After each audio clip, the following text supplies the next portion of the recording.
strategies for building long-term and long-lasting relationships.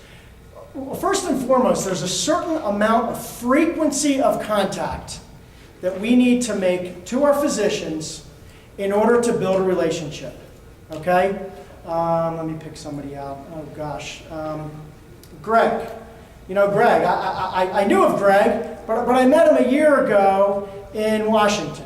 Wasn't Washington a year ago now? Right? Yeah, last spring, right? Okay. So yeah, so then we've spoken once or twice since then. He came up to our booth at the vendor. We talked last night again. So we have about 3 to 4 contacts. Now after this, I call Greg and we talk about the presentation, we talk about, and then a month after that I talk, about 6 to 8 times we find you can do we feel like we have a relationship yet, Greg?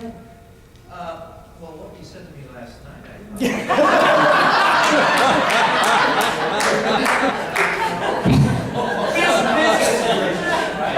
It's Friday. We need a couple more interactions before you can call it a relationship.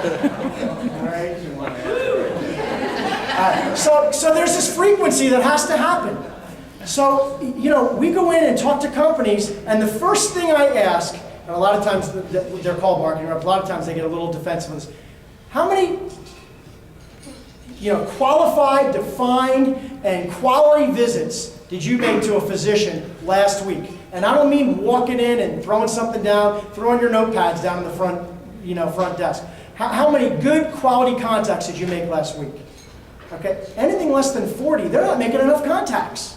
There's a number of contacts that you have to make a difference. So we're going to talk about how many and how we continue to maintain that discipline.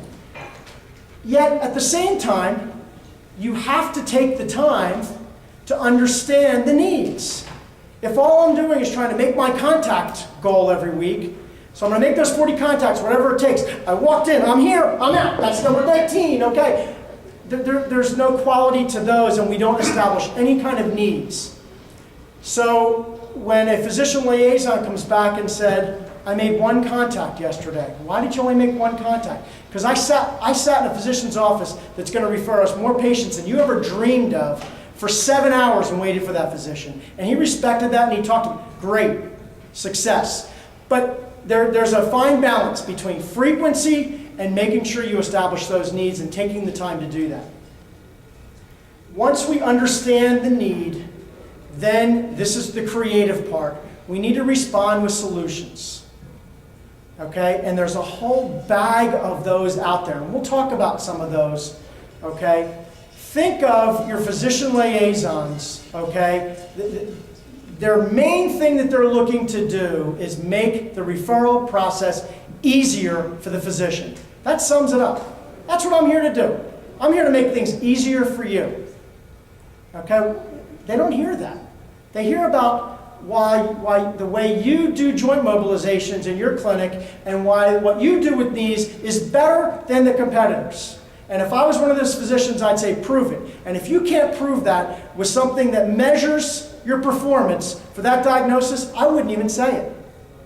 Because they're tired of hearing it. Okay? How can we make your life easier? That's what physicians want.